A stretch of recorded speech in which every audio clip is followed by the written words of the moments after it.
everyone. Hope we are doing great. In today's episode, we are still going to be talking about what love, how to make it real, how to keep it exciting, how to make it work. And we are going to be looking at those things that can make it work. Today we are going to be looking at something so special, so different, but very vital in our relationship. This one may not necessarily only have to do with the single who are still looking for opportunity to settle down or for partners to settle down. It can also involve us, even those of us who are already married. We can still rewind, we can still refine, we can still rededicate our relationship by making it right, even if we found out that we were wrong somewhere, somehow. So I'm so happy it's still me, your host, on tips on relationship, and I hope you're keeping it vibing because I know I'm here because you're there. Please don't forget to subscribe. Okay, don't forget to share and like and comment. Guys, your support is very, very important to me. Today we are going to be talking under the small topic like how can you know that he is the right person? How can you know that she is the right person? That's our topic for today. So we are going to be working on how to know is the right person. Ironically, when you want to know if someone is right for you, it's like an inner peace, an inner joy that makes you feel like you're belonging to someone. So it is very important to be with someone and know if that person is with you in every aspect. And as far as the relationship is concerned, as far as a marital relationship is concerned, it is very important to be sure that that person that you're trying to make life with or that you're trying to do life with is actually the right person, or you're convinced that that person is carrying the same vision or having the same feelings like you. Okay, we are going to look at the first point. The first point we're going to be looking at is you have this deep emotional safety. Deep emotional safety. You have to feel secure being vulnerable and trust them completely, knowing they will not hurt you. You have to have that feeling, you have to have that conviction, you have to have that trust that emotionally you believe that they cannot hurt you, they cannot betray you, they are here for you. When you don't have that emotional safety, it's actually giving you a sign to rethink, to rework, to research. You understand? So you have to first of all be very emotional safe beside that person, and that person has to equally be emotionally safe with you. So you have to be confident that no, I am vulnerable, I am trust, I have a trust that this person cannot hurt me. This person is actually meaning what the person is telling me about love, about being there for me. That's the first thing. And the second thing we are going to be looking at is share vision and values. You have to be able to share your life goals such as family, finances, and lifestyle, reducing friction in future planning. You know, sometime in a relationship, people don't even go to the point of sharing all these things. You just get so excited, so emotionally carried away by the fantasy of the love flow, and then we forget to talk about it. What is the issue of talking about these family goals or these life goals, especially like family? When we talk about family, what are we talking about? Are we talking about just the two of us? When you talk about family in a relationship, especially a married relationship, a relationship leading to marriage, we're talking about you talking about your spouse's family, you're talking about your family, and you're trying to get into there and you're understanding them, and then you guys are coming to a compromise on how to handle this both family. When you don't talk about it, you find it difficult even when you can finally get married. So these are the foundations that you have to lay so that you don't get mixed up when the time comes. And when we talking about life goals, we talk about finances. This is one of the key things that causes a lot of problems in many relationships. I want to tell you that if you are that kind of person that you're in a relationship and you don't want to talk about finances right now, and you feel that no, we'll talk about it when we get married, you're getting it so wrong, because this is the right time. This is the right time to talk about it. How the finances are going to be handled? Are we going to have a joint account? Are we going to do a kind of separate account? Are we going to create another account so that we do a monthly deposit? How are we going to help our families, our mothers, our fathers? How is it going to be? Financially, you will need to talk about it, because so many homes, so many relationships have actually scattered due to this point. Another reason of talking about life goals is talking about what? The lifestyle. Wow, lifestyle. Someone will ask me, why should we need to talk about lifestyle in a relationship? Maybe, for example, I'm meeting you, I already know what you like, what you don't like. I already know where you're going to. I know the kind of thing. But we need to talk about our lifestyle. You know why? Because there's some things that we don't actually say it in our character, or when we are in a love forum, or when we are in a kind of environment, we don't talk about. But we need to create time to be able to talk about it.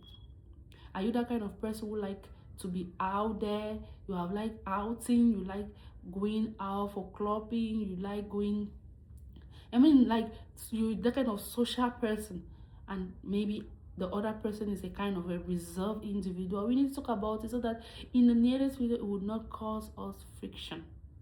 You understand? But because if we get to understand what we like, what we hate, we'll be able to do or to handle those things. Lifestyle goes so beyond to an extent that some people don't even understand. There are some people who like to drink, and their partner is that kind of person. The opposite partner is that kind of person who doesn't like drinking. You need to talk about it. Don't wait until when you're married or when you're already with that person, you're going to an extent where you feel like you can change that person after marriage. Don't change somebody. You don't change somebody. You talk about it and you try to see if you can accept it, and the person see if you can walk out of it or not. It's a decision, but you need to talk about it. You need to tell the person your feelings about whatever thing that person is doing. Those are some of the things that sometimes in a relationship we always don't take it serious, and then in the long run we start having itches about it. If is a kind of person who is a church goer, is a kind of person who loves God, is that kind of person who everything about him or she is about God, you need to talk about it, because when you will come to his or her God mission, or whatever concerns God's speaking to her or doing what God wants, she will not compromise or he will not compromise. You need to talk about it, because some people will get itchy that it is exaggerating. And maybe because at the beginning you didn't talk about it, you didn't say how you feel about it, you say how you want it to be done as a couple, and so on and so forth. The next point we are going to be looking at is peace over drama. Peace over drama. The relationship brings a sense of calm and stability to your life, rather than constant shouts of emotional exhaustion. A relationship is not supposed to bring you drama. Your relationship is not supposed to exhaust you. Your relationship is not supposed to bring you trouble. So you need to choose peace over drama. Peace over drama. A relationship where you find yourself at every point, at every time, you're always arguing, you're always fighting, you're always quarreling, you're always at war with each other. You need to think about it. You need to be very careful, because it is not because it is still dating that you think that no, when we get married all these things will stop. Maybe it's because we are still dating, or maybe we are still trying to know each other.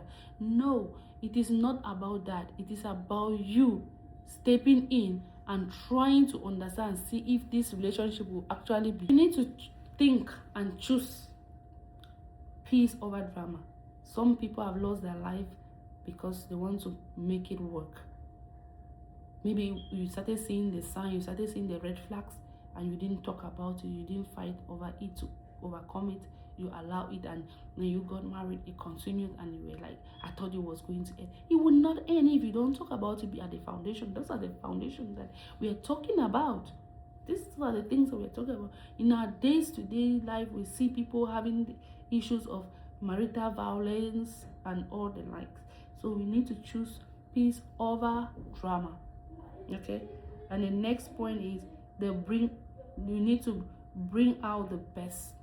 You need to bring out the best out of your partner. Amen. You need to bring out the best from your partner. You can motivate your partner to grow. You can make the person to feel very complete and accepted around you by the way you deal with his flaws. You understand?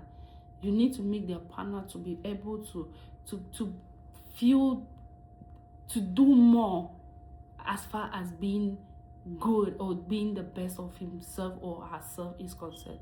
You know, some people you see someone, maybe he or she is still single, he or she has a lot of dreams, he has a lot of talent, and he or she wants to explore. And then when she gets into a relationship, you see, inside the relationship takes away those talents away, because you're rather focusing on making the other person happy and focusing on building the other person up, and you are not able to get your satisfaction. And at a certain point, it's like you're not existing. It's like you're just a furniture. It's like you're just there. So in a relationship, we are to know that someone is actually for you or is the right person is when that person helps to push you, put you pressure to bring out the best out of you.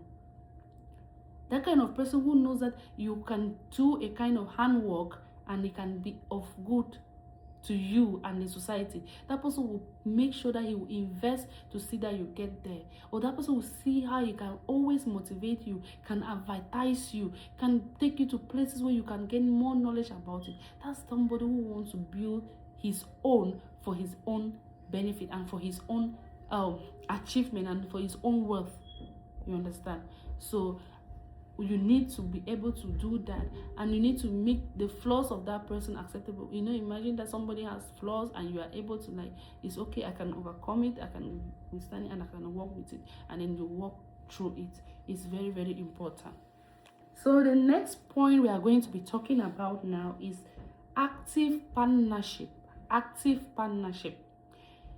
You have to be that kind of person that you listen well, show compassion, and you are willing to fight for the relationship success.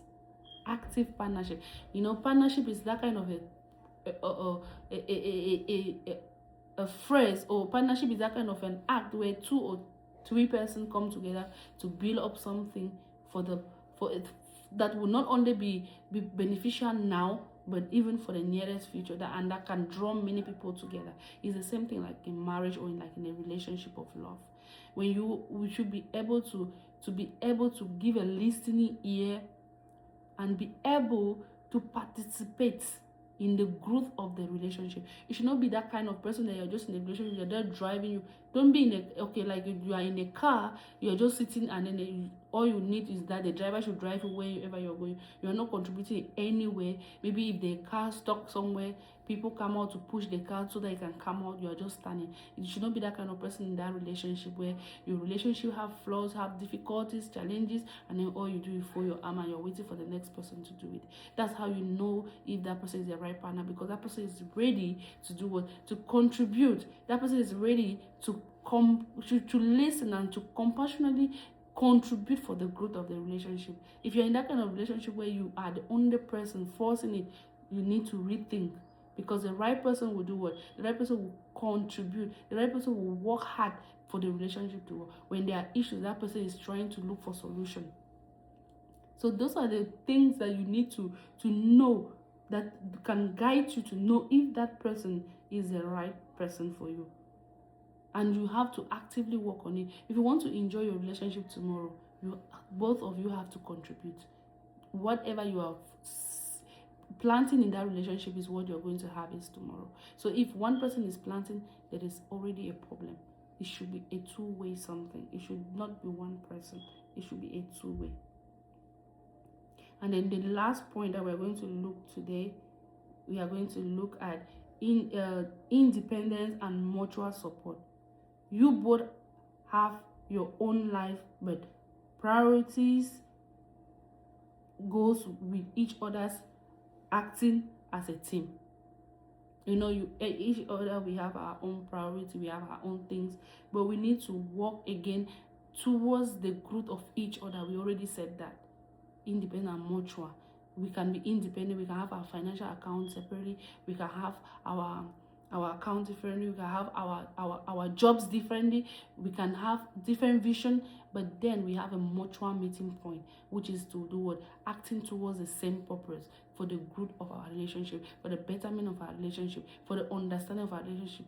But if you discover that one person is the one trying to do all this alone, then there is a sign for you to do what? For you to wait and observe again. We'll continue next time, but for today, that was what we had. Love is a beautiful thing. Let me tell you, love is a beautiful thing. Love is a wonderful thing. Love comes with peace, comes with joy, comes with communication, comes with a lot of benefits. But the only thing that makes love somehow frustrating is when you don't do it right, or when you don't actually experience the right love or with the right person.